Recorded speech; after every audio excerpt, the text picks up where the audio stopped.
முடியாது சொன்னா பண்ண மிரட்ட மாதிரி என்ன பேச்சு உனக்கு? என்ன மிரட்ட பேச்சு? அப்படியே வச்சுக்க. சண்டியர் தான் நீ மதுரை சண்டியர், நான் காரைக்குடி சண்டியர். என்ன செய்வ? இந்த உலகத்துல எதுவுமே முடியாததுன்னு ஒண்ணு எதுவுமே கிடையாது. இறந்து போன உயிரே மீண்டும் வந்த கதையெல்லாம் இந்த உலகத்துல உண்டு. ஆனா அப்படி கதை இருக்கலாம். ஆனா எதுவும் உனக்கு தான் ஆர்வ கோளாறு இருக்காமா? ஏன் என்ன இல்ல இப்ப வரையும் பாக்குற ஒரு விஷயம் நான் சொல்ல வந்தா சொல்ல முழுசா சொல்ல வரதே இல்லையே. இவன் வாயை திறந்து ஒரு கதையும் சொல்லிட கூடாது அப்படின்னு மதுரையில நீ வண்டி ஏறும் போதே ஒரு எண்ணத்துல வந்த மாதிரி தெரியும். நான் எதுவுமே இன்னும் பேசவே இல்ல. அதுக்குதான் ஒரு விஷயம் என்னுடைய கருத்து ஒண்ணு பதிவு பண்ணேன். திருப்பி நீ ஒரு கருத்து பதிவு பண்ண பத்தியா? முற்றத்தன் நாரத மகரிஷி நீங்க சொல்லலாமான்னு ஒரு கருத்து பதிவு பண்ண. திருப்பி அதுக்கு எதிர்கருத்து ஒண்ணு சொல்லலாம்னு வரும்பொழுது ஊட புகுற. சரி பேசட்டும் அப்படின்னு நான் நிப்பாட்டிட்டேன். திரும்ப பார்த்தேன். அது ஏன் ஆர்வ கோளாறு? இந்த இத்தனை ஆண்டுகளாயும் இன்னும் உனக்கு இந்த ஆர்வ கோளாறு போலனா என்ன செய்யறது? ஆர்வ கோளாறுன்றது அது வேற, இது என்னன்னா ஆர்வம்ன்றது வேற. இல்ல எதிராளி என்ன கருத்து சொல்ல வர்றானது காதுல வாங்கணும்ல. ஏங்க பேச விடாம அதே ஓ குணம் மாறாதுன்னு எனக்கு இல்ல, எல்லாருக்கும் தெரியும். அப்படி இல்ல. ஓ குணத்தை மாத்துறதுக்கு நான் ஆளு கிடையாது. சரி இருங்க. ஆனா அதாவது இந்த சபையில நான் பேசுறத நீங்க தடுத்து நீங்க பேச வேண்டியது நீங்க சரியா பேசுங்க. நான் ஆர்வ கோளாறுனா நீங்க என்ன மறதி கோளாறா? அது ரெண்டு பேர்ல யாருடைய ஒரு குரலாச்சும் ஒரு மென்மையான பஞ்சாயத்தே இல்ல. ரெண்டுமே துரு பிடிச்ச தொண்டை. ஒரே இடத்துல ரெண்டு பேசுறோம்னா யாருக்கு ஒண்ணும் புரியாதுன்றதே என்னுடைய கருத்து. இருக்கட்டும். அதனால சொல்ல வரேன். அதனால விட்டு விவரம் பேச தப்பு இல்ல. எனக்கு நீ ஏதாச்சும் விவரம் பேசி இப்படி அந்த எண்ணம்லாம் எனக்கு கிடையாது. எதை வேணா பேசு. நான் எப்படி எதை வேணா பேசலாம்ன்ற எண்ணத்துக்கு நான் வந்திருக்கணும். உன் கருத்து அதை நீ எதை வேணா பேசு. ஆனா ஒரு கருத்து என்ன சொல்ல வரும்? ரொம்ப நல்ல மனுஷன் மாதிரி பேசு. நான் நல்லவன் அல்ல, நான் அப்படி சொல்லவே வரலையே. அதான் கேட்டேன். நீ எந்த அளவு நான் நல்லவன் இல்ல. உனக்கெல்லாம் எந்த அளவு மண்மா இருக்கோ, எந்த அளவு விஷம் உனக்கு இருக்கோ அதே அளவு நானும் விஷமா நாளுதேன். அதை நாம இருக்கல. ஆனா ஒரு மென்மையை ஆரம்பிப்போம் அப்படின்னு நினைக்க கூட நீ விட மாட்டீங்கம்மா. மென்மைக்கெல்லாம் என்னங்க வேலை? ஆனா இப்ப சொன்ன பத்தியா, நான் உங்களை பேச விடாம தடுத்து நிப்பாட்டுறதுன்றது ஆர்வ கோளாறு கிடையாது. அதுவும் ஒரு வகையான சாமர்த்தியம். அப்ப அதை மீறி நீங்க பேச வேண்டியதை சரியா பேசுங்க. அது உங்க சாமர்த்தியம். தடைகளை உடைத்து வெளியில வரணும்ன்றிய. அதுதான் ரொம்ப ரொம்ப பெரிய வேகத்தடை. இந்த வேகத்தடை உடைக்கிறதே நம்முடைய முழு குறிக்கோளே. என்ன பண்ணீங்க சொன்னீங்க? ஒரு உயிர் போயிருச்சு அப்படின்னா அது திரும்ப வராது அப்படின்றது சராசரி மனுஷனுடைய இது இயற்கையா இன்னைக்கு நடக்கக்கூடிய ஒரு விஷயம். அதனாலதான் புத்தர் சொன்னார்.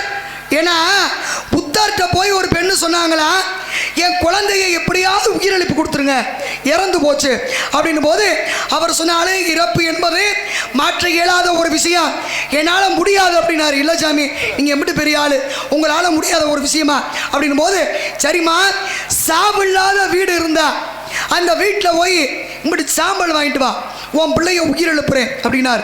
இந்தம்மா ஊரில் எந்தெந்த வீட்டுக்கோ போயிட்டு போய் பார்த்தா எங்கேயாவது சாவில்லாத வீடு உண்டா? யாரோ ஒருத்தர் இந்த வீட்டில் இறந்துருப்பாங்கல்ல. அப்போ சாமி இந்த உலகத்தில் அது எங்கள் ஊரில் சாவில்லாத வீடே கிடையாது அப்படின்னு போது அப்போ தான் சொன்னார், இறப்பு என்பது இயற்கை, அதை ஏற்றுக்கிட்டு தான் போகணும் அப்படின்றது. அப்போ இது சாதாரண நாடுகளுக்கு. ஆனால் வரலாறுலையும் புராணத்திலையும் நிறையா விஷயம் நடந்ததா கனவு சொல்லுதில்ல. இல்லை உன்னோட பிடிச்ச விஷயமா தான் நான் ஒரு எடுத்துக்காட்டு சொன்னேன். இந்த உலகத்தில் முடியாததுன்னு ஒன்று கிடையாதுன்னு இல்லைம்மா. இறந்த உயிர் திரும்ப வராது. ஆனால் இறந்த உயிரும் அந்த கதை உண்டுன்னு அந்த வார்த்தை முடிகிற ஒரு நொடிக்கல அடுத்து இந்த மாதிரி இறந்து போன அப்படின்னு ஒரு எடுத்துக்காட்டு. இறந்த உயிர் எப்படி மீண்டு வந்தது அப்படின்னு உன் திறமையை உன் விவரத்தை காட்டுற மாதிரி ஒரு கதை எனக்கு ரொம்ப பிடிச்சிருக்கு. இந்த மாதிரி விவரம் பேசணும்னு நினைக்கிறது ரொம்ப பிடிச்சிருக்கு. என்னுடைய அனுபவத்தில் நிறைய பேரை வள்ளி சந்திச்சிருக்கேன். ஒரு சில பேரை பிடிக்கணும்னா பிடிக்கிறதேன், சில பிடிக்கணும்னா பிடிக்கிறேன். ஆனால் நான் பார்த்ததுலே உன்னை ஒரு ஆள் மட்டும்தான் சுத்தமாகவும் பிடிக்காமல் போச்சு, ரொம்ப அதிகமாகவும் பிடிச்சிருக்கு.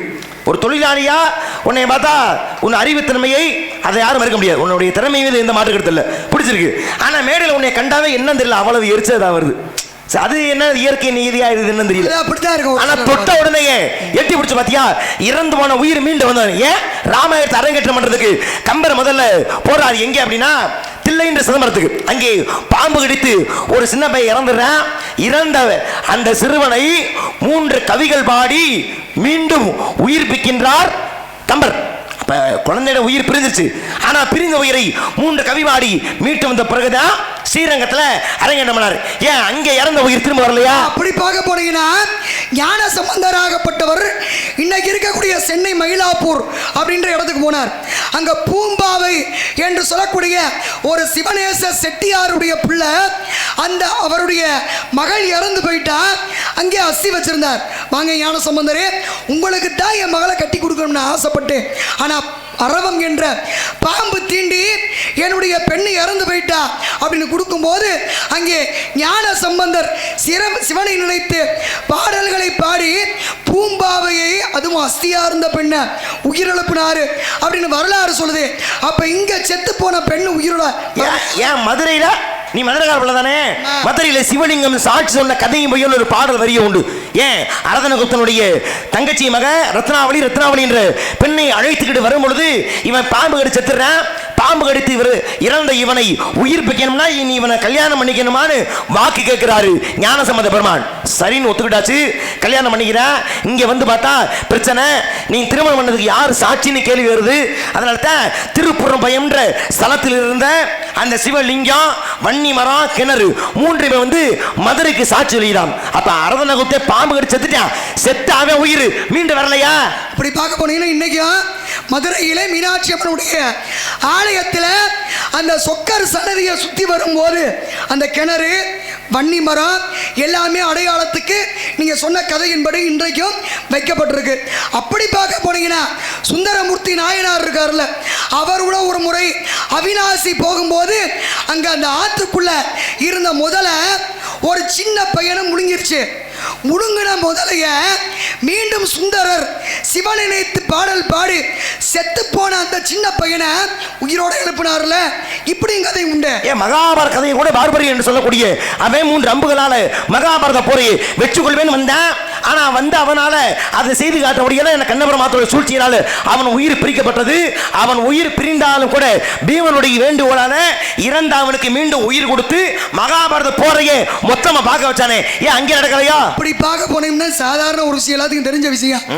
சத்தியவான் உயிர் போயிருச்சு, செத்து போன புருஷனை தன்னுடைய கற்பின் தன்மையாலே சாவித்திரி மீட்டிட்டு வரலையா? அப்ப செத்தவங்களை பிழைக்க வச்சதா நிறைய கதை பண்ணீங்க. மணிமேகலை என்று சொல்லக்கூடிய காப்பீட்டில் கூட நிப்பாட்டு. நீ என்னமா என்னது? இல்ல இல்ல இப்படி சொன்னீங்க, அப்புறம் நான் திருப்பி அடுத்து சொல்லுவேன். திருப்பி 1000 கதை என்னால சொல்ல முடியும். அப்பூதி அடி ஆரம்பிச்சது நீங்க. இல்ல, நான் ஒரு எடுத்துக்காட்டுக்கு உயிர் போனா திரும்பாதான் நான் திரும்பிய கதையை முன்னு சொன்ன ஒரு வார்த்தையை வச்சுக்கிட்டு நீ அடுக்குனியே.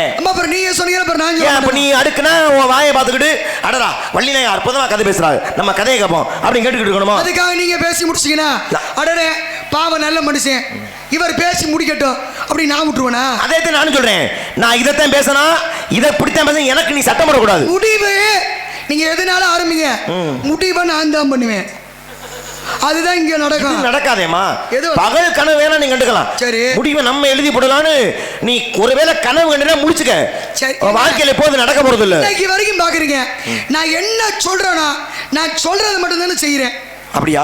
செய்யாதது எதையும் நான் சொல்றேனா? அத நான் பார்க்கலையே. இல்லையே, நான் நேத்து நடந்து முடிஞ்சிருச்சு. உலகத்துல மாற்றம் ஒன்றே மாறாத ஒண்ணு.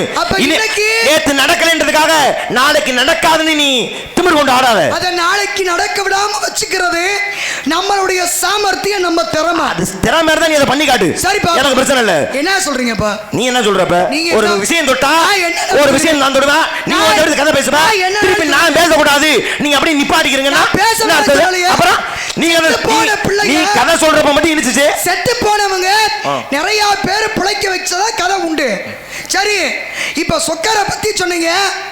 சொக்கராகப்பட்ட சிவனை வணங்கியவங்களை என்ன பெருமையா சொல்றான்? கொண்ட சிவபெருமானையா? சிவனை வணங்கியவர்கள் சைவர்கள் சொல்றோம். சைவர்கள்னா அவங்க எத்தனை பேர் பெருமை? அது சைவத்துக்கு பெருமை சேர்த்தவங்க 63 நாயன்மார்கள் உண்டு. 63 பேர். சரி, அதுல சிறப்பான ஆளுங்க 4 பேர். அப்பர், சுந்தரர், மாணிக்க வாசகர், திருஞான சம்பந்தர். என்னன்னு சொல்லுவோம்? என்னன்னு சொல்லுவோம்? சைவ சமய கூறவர்கள். சமய கூறவர்கள். மத்த எல்லாரும் ஒரு சில சம்பவத்தை பண்ணி பேர் வாங்கினவங்க.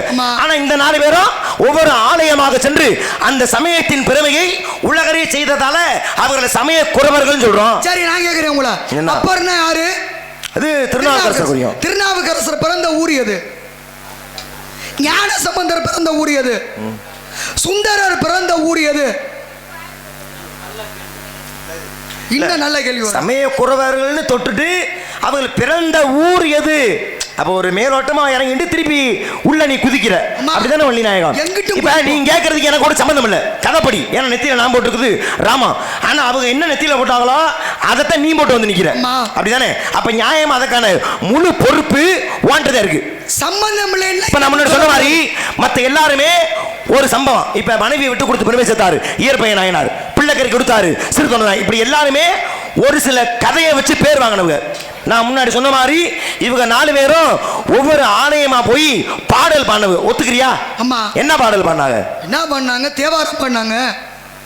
வேற தேவாரம்னா இறைவரை பற்றி பாடக்கூடிய. நான் அதையெல்லாம் கேட்கல. பாடல் பற்ற இந்த 4 பேருமே பாடின தேவாரம் தானா? இல்ல இல்ல இல்ல. வேற மாணிக்க வாசகர் பாடினது திருவாசகம். சரி. திருவாசகத்திற்கு அதையெல்லாம் கேட்கல. உண்டு ஒரு நான் என்ன கேட்கறேன்னா அதுக்கு மட்டும் தான் சொல்லணும், நேரடியான பதில். நீங்க கேட்கறதுக்கு மட்டும் தான். அதுக்கு தான் நீ வந்திருக்க. இந்த கேள்விக்கு பதில் சொல்லதான் நீ வந்திருக்க. நீங்க எதுக்கு வந்திருக்கீங்க? உன் கேள்வி பதில் சொல்லுதா? சொல்லுங்க. நான் சொல்ல மாட்டேன் சொல்லலையே. நான் சொல்ல மாட்டேன் சொல்லலையே. சொல்லுங்க. அப்புறம் உன் ஜவுரி நீ கதை சொல்லுவியா? ஞான சம்பந்தர் பிறந்த ஊர் எது? நான் அது சொல்றேன்ட்டேன். சொல்லுங்க. நான் என்ன கேக்குறேன், நெத்தியில நீ பட்டதானே போட்டுருக்க? ஆமா. இவனால பட்டை போட்டு வந்தவ தானே. சரி. இப்ப இந்த 4 பேர் பாடின பாடல் என்னன்னு கேட்டல, ஆமா. நீ தேவாரம்னு நான் மறுக்கல. சரி. தேவாரம் உண்டு, திருவாசகம் உண்டு. ஏன்னா மாணிக்கவாசகம் இயற்றப்பட்டது திருவாசகம். இப்ப முதல்ல தேவாரம் நெய்ல யார் பாடுனா? தேவாரம் மூவரால் பாடப்பட்டதுன்னு சொல்றாங்க. சொல்றாங்களா நீ சொல்றியா? சொல்றாங்க. இப்ப நீ சொல்ல மாட்டேன். நான் சொல்ல மாட்டேன். சரி, அப்ப யார் யார் என்னென்ன பண்ண நீ சொல்லு. திருநாவுக்கரசரால் பாடப்பட்டதுதான் தேவாரம். சுந்தராரால் பாடப்பட்டது திருப்பாட்டு. ஞான சம்பந்தர் பாடியது திருக்கடை காப்பு. இது எல்லாத்தையும் பொதுவா நம்ம சொல்றது தேவாரம்னு சொல்றான்.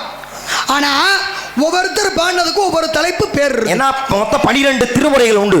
இந்த 12 திருமுறைகள் நீ சொன்ன மாதிரி ஒவ்வொரு தனித்தனி பாடல் பாடி முதல் 3 நாவுக்கரசராலும், அடுத்த 3 ஞான சம்பந்தராலும், 7வது மாணிக்க வாசகராலும், இதுதான் தேவாரமும் திருவாசகம் சொல்றோம். இதெல்லாம் சரி. 12 திருமுறைகள். அவங்க பிறந்த ஊரு. சரி, நான் சொல்றேன். முதல்ல யாரை கேட்ட? சுந்தரர்.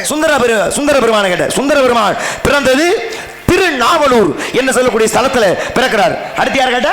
திருநாவுக்கரசர். திருநாவுக்கரசர் பிறந்தது திருவாமூரிலே பிறந்தார். திருநாவுக்கரசர் திருவாமூர். திருவாமூர். சரி, அடுத்து மாணிக்க வாசகர் இங்க நிப்பாட்டினீங்க. நிப்பாட்டினா இல்ல, ஏதாவது வார்த்தை தப்பா சொன்னீங்கன்னா பார்க்கலாம். தப்பாச்சா? இல்ல இல்ல இல்ல இல்ல இல்ல. வேலைய பாருமா. திருப்பி கேட்டா மாத்தி கத்தி சொல்லி மிரட்டுற மாதிரி என்ன சொன்னீங்க? திருப்பி கேட்டா அதான் பார்த்தேன்.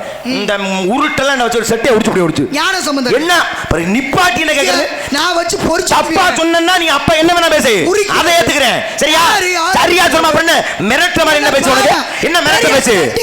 அப்படியே வச்சுக்க. சண்டியர் தான் நீ. மதுரை சண்டியர், நான் காரைக்குடி சண்டியர். என்ன செய்வ? என்ன செய்வ? நீங்க உங்க ஊருக்கு மட்டும் தான் சரியா சொன்னா அதோட நிப்பாட்டு. அப்புறம் என்ன சொன்னீங்க?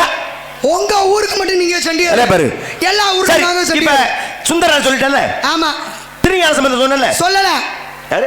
ஞான சம்பந்தர் என்ன சொல்லல. திருநாவுக்கரசர் சொன்னலமா. ஆமா. இப்ப ஞான சம்பந்தர் மாணிக்க வாசகர் அவங்க பிறந்தது ஒரு ஊர் இருக்குல்ல. ஆமா. என்ன ஊரு? மாணிக்க வாசகர் பிறந்தது எங்க திருவாத ஊரு. ஏன் உங்க ஊருக்கு உனக்கு என்ன பட்டா போட்டு கொடுத்துருக்கா? ஆமா, எங்க ஊரு. ஊரு பேர் மட்டும் சொல்லு. அப்படி எங்க ஊரு? எங்க ஊருன்னு சொல்றதுனால என்ன தப்பு இருக்கு? சரி, சொல்லு சொல்லு. எல்லாமே நம்ம ஊரு தானே. யாதும் ஊரே யாவரும் கேளுங்க. அப்புறம்னா ஏப்பா திருவாமூர் திருநாவலூர் ஊர் இல்லையா? ஞான சம்பந்தர் பிறந்தது சீர்காழியில. இப்ப நான் என்ன கேட்க வரேன்னா, இவங்கள பூரா பெருமைப்படுத்தி சொல்லக்கூடிய நூல் எந்த நூல்? பெரிய புராணம்னு பேரு. பெரிய புராணத்தில் வராதவர் மாணிக்க வாசகர் மட்டும்.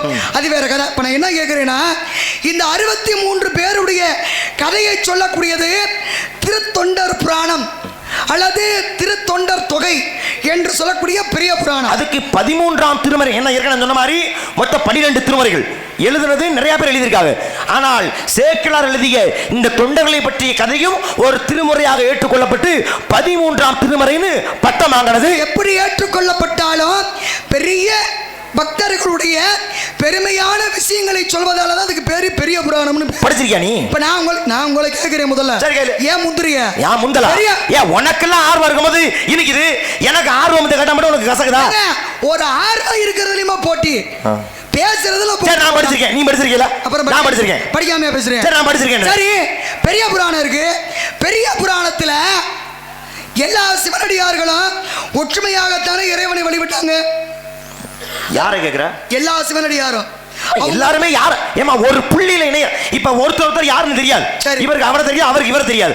ஆனாலும் கூட எல்லாருமே யாரை பணிந்தார்கள்? சிவனை தானே பணிந்தாங்க. ஆனா அவங்க அப்ப சிவனை பணிந்தார்கள் ஒரு புள்ளியில எல்லாரும் ஒத்துமையா தான் இருந்தாங்க. அவங்க காலகட்டாயத்துல அவங்க ஒற்றுமையா தானே வழிபட்டாங்க. ஆமா. ஆனா இந்த சிவனடியாரால நான் பொழைக்கிறோம்னா ஏன் உயிரே வேணாம் அப்படின்னு சொன்ன இன்னொரு சிவனடியார் யார்? சிவனடியார், அதாவது பெருமாளை வணங்கக்கூடியவரா? பெருமாள் இல்லைங்க. எதை பத்தி பேசிக்கிட்டு? கேள்வி நியாயமா கேளு. முன்னாடி வந்து பெருமாளை வணங்கக்கூடியவரும் சிவன் வணங்கக்கூடிய ஒத்துமை இருக்காது. ரெண்டு பேருமே போட்டி இருந்துட்டு தான் இருக்கும். அதை பத்தி இப்ப பேசல. நீ சொல்றது சிவனை பத்தி தானே. வைணவத்தை பத்தியோ சைவத்தை பத்தியோ இப்ப பேசல. நான் பேசுறது பெரிய புராணத்தை பத்தி. பெரிய புராணத்துல அத்தனை பேர் சிவனை கும்பிடுறவங்க. ஆனா அந்த சிவனை கும்பிடுற ஒருத்தரால எனக்கு உயிர் வரும்னா இந்த உயிர் வேணாம் அப்படின்னு சொன்னது யாரு? அதாவது அவர் சமயத்தை சேர்ந்தவரே வா. எனக்கு கேள்வியை புரிஞ்சுக்கணும். நான் பாட்டுக்கு ஒரு கோபத்தில் நீங்க கேட்டுட்டேன்னு நான் ஒரு நினைப்புல ஒரு பதில் சொல்லி திரும்ப அது ஏற்றுக்காதெல்லாம் தப்பா போயிடும். உன்னுடைய கூற்றுப்படி ஒரே சமயமா இருந்து ரெண்டு பேருமே சிவனை கும்பிட்டு சிவ பக்தர்களாக இருந்தாலும் கூட இவர் கொடுக்கிற உயிர் எனக்கு வேணாம் அப்படின்னு வெறுத்து துச்சமா மதிச்சாரு யாரு? அப்படியா? அப்படிதான். சரி, இது பெரிய புராணத்தில் இருக்கா? அப்புறம் பெரிய புராணத்தில் இருக்கா? பெரிய புராணத்தை பத்தி தானே பேசுறேன். என்ன சிரிப்பு? நீ பெரிய புராணம் படிச்சிருக்கியா? அப்புறம் படிக்காம கேள்வி கேட்கிறேன். இப்ப ஒவ்வொரு நாயன்மார்களுமே ஒவ்வொரு சிறப்பு செய்ததை இடம் பெற்றார்கள். யாருக்கு திறமை இல்லாதவர் கிடையாது. உண்மையான பக்தியை காட்டினார். ஏன் கண்ணப்ப நாயனார் கூட வாயில் உமிழ் நீரை சிவலிங்கத்து மேல விட்டார். மற்ற யாரும் பண்ணி தான் சிவன் எரிச்சிருப்பார். ஆனால் உண்மையான பக்தியை காட்டியதால அவர் சும்மா விட்டார். இது மாதிரி உண்மையான பக்தியை ஒருத்தர் காட்டினார். இரவுல தூங்கியாச்சு, அட மழை பெய்யுது, சிவனுடைய சாப்பாடு கேட்கிறாரு. வேற வழி இல்லாம அன்று விதைத்த நெல்ல அரிச்சு கொண்டு வந்து சிவ அடியாருக்கு அமுதிட்டார். ஆமா, இளையான்குடியிலே பிறந்த இருமா மாரநாயனார். அப்பா பெரிய விளக்கம் சொல்லிவிட்ட. இது என் கேள்வியே இல்லையே. அதானே கேட்டீங்கப்பா. நான் உன்னை கேட்டேனா? இருமா, நான் நிப்பாட்டுனா அப்புறம் வாயை தொற. நான் நிப்பாடவே இல்லை. என்னால கொஞ்ச நேரம்ல பேசாம இருக்க முடியாது. அது தெரியும் எனக்கு. பேசாம தர்த்திரியை முடிச்ச மாதிரி இடையில பூந்து பேசக்கூடாது. அது எனக்கு பிடிக்காது. என்ன அர்த்தம்? பேசக்கூடாது. யாரு பொம்பளைக்கு தான் வாயாடின்னு பேரு. எதுக்கு பேசதான் வந்திருக்கேன். நீ எதுக்கு வந்திருக்க? நீ ஈல் போட வந்திருக்க. என் பேச்சு எதுக்கு பேச வந்திருக்க? இங்க பாரு, எதுக்கு உன்னை பேசணும்னு சொல்லல. என் கேள்வி இதுன்னு நினைக்கிறியா? பாவம் யாருக்கும் தெரியாது. இளங்குடி மாற நாயனார் வந்து விதத்து நெல்ல கைக்குத்தல் அரிசி அமைத்து சமைச்சு போட்டது. அது எடுத்து காட்டு. என் கேள்வி அது கிடையாது. சரியா? இது இல்ல, வேற கேள்வி. என்ன முந்திக்கிட்டு வர்ற? என்ன ஐயோ நமக்கு சாதாரண கேள்வியா இருக்குன்னு. என் கேள்வி அது கிடையாது.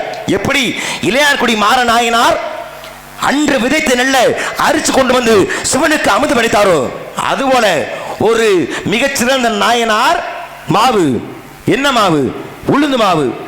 சாதாரண உளுந்து மாவையை உளுந்தங்களியாக கிண்டி ஈசனுக்கு படைத்து சிறப்பு கொடுத்தார். இதே 63 நாயன்மார்ல யாரு? சிவனுக்கு களி கிண்டி கொடுத்தாரா? உளுந்துல கிண்டனா அது உளுந்தங்களி தான். வேற என்ன பேர் இருக்குமா? களியில வெந்தய களி இருக்கு.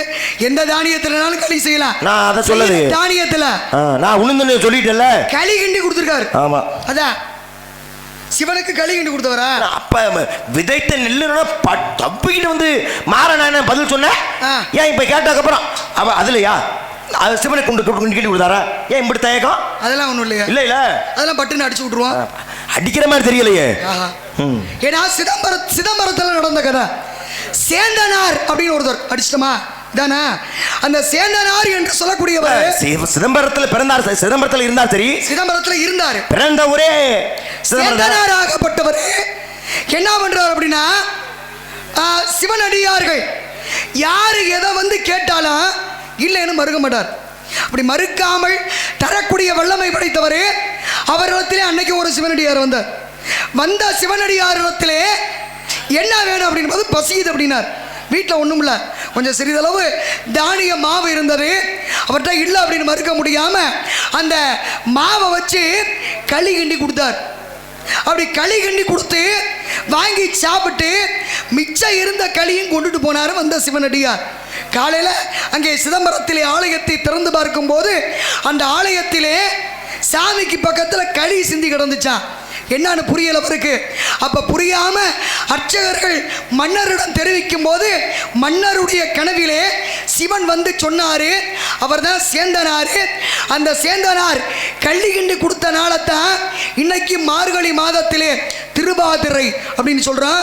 அதுக்கு பேரு திருவாதிரை களி அப்படின்னு இன்னைக்கும் இந்த சிவனடியார்கள் சிவனை வணங்கக்கூடியவங்களுக்கு இந்த விஷயம் தெரியும். சொல்லுவாங்க இல்லையா, திருவாதிரைக்கு ஒரு வாய் களி இல்லை என்றால் நரக குழி அப்படின்னு பழமொழியே உண்டு.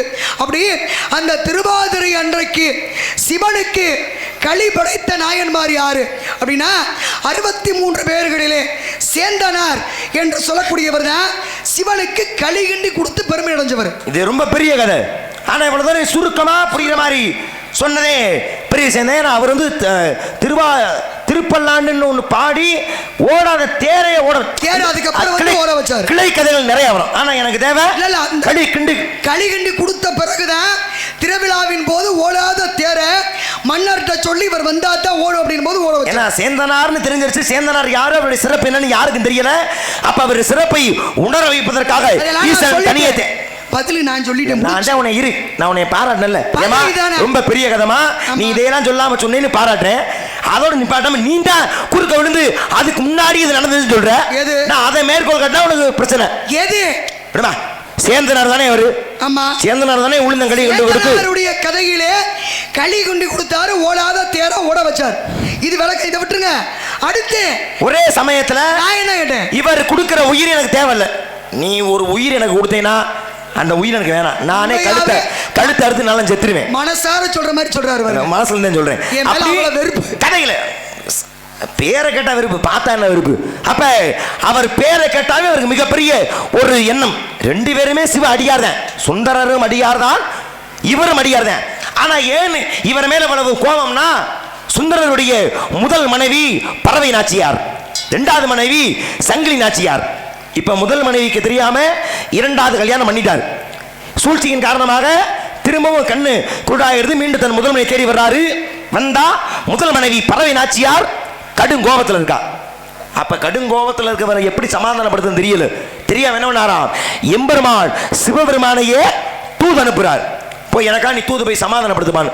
சிவன் போனாரு, தூது போனாரு, சமாதானப்படுத்தினாரு, சேர்த்து வச்சார். இந்த விஷயத்தை கேள்விப்படுறாரு இவர். மிகப்பெரிய கோபம். ஏன்னா சிவபெருமான் எவ்வளவு பெரிய ஆளு, அவரை பார்க்கறதுக்கு எல்லாம் தவம் நடத்திருக்கான். ஆனா அப்படிப்பட்ட சிவபெருமான போய் இவன் தூது விடுறானே, இவனை கண்டாலே எனக்கு மிகப்பெரிய பாவம் அப்படின்னு அவர் முகத்திலே முழிக்காமாட்டேன்னு சொல்லி கோபமா இருக்காரு இவர். இந்த விஷயம் தெரியுது யாருக்கு, சுந்தரருக்கு. மன வருத்தம், செஞ்ச தப்புக்கு பிராய்ச்சித்து நினைக்கிறார். ஆனா இந்த சமயத்துல தான் எம்பெருமான் சிவபெருமான் அந்த நாயன்மாருக்கு வயிற்றிலே சூளை நோயின் ஒரு நோயை கொடுக்கிறார். இந்த சூளை நோயின் தன்மையை தாங்க முடியல. இதை யார் தீர்த்து வைக்க முடியும்னா சுந்தரர் தான். அப்ப அசரியா சொல்றாரு, உன் நோயை தீர்ப்பதற்கு சுந்தரன் வருகின்றான் அப்படின்னு சொல்றாரு எம்பெருமான் சிவபெருமான். அப்ப இந்த சுந்தரன் கொடுக்கிற உயிரில தான் நம்ம உயிர் வாழணுமா, அப்படிப்பட்ட உயிரை வேணாம்னு கத்தியை எடுத்தேன், வயிற்றை கிழிச்சான், வயிற்று வலியை ஒழிச்சது, அவன் உசுரும் போயிருச்சு. இப்ப சுந்தரர் வர்றாரு, ஏமா மாமா உன்னுடைய கணவனுடைய உயிரை மீட்டு கொடுக்க வந்திருக்கேன், அந்த வழியை போக்க வந்திருக்கேன். சுந்தரர் கேட்கிறாரு. ஆனா உள்ள போய் பார்த்தா குடல் சரிந்து இறந்து கிடக்கிறார். நம்மளால ஒரு உயிர் போயிருச்சு என்று எண்ணிய சுந்தரர் அவரும் தன் உயிரை மாய்த்து கொள்ளலாம் அப்படின்னு நினைக்கும் பொழுது சிவன் காட்சி கொடுத்து இருவருக்குமே உயிரை மீட்டு கொடுத்தாரா சிவபெருமான். அப்ப இவர் கொடுக்கிற உயிர் எனக்கு வேணாம் என்று சொல்லி கத்திய வச்சு தான் வயிற்று கிழித்து கொண்டு இறந்தவர் சுந்தரர் மீது கொண்ட கோபத்தினால அவர் வேறு ஏயர்கோன் கழிக்காம நாயனார் என்று சொல்லக்கூடிய 63 நாயன்மார்கள்ல ஒரு நாயன்மார். போதுமா, ஏர்கோன் கழிக்காம நாயனார். கதை சரிதான், பேரும் சரிதான்.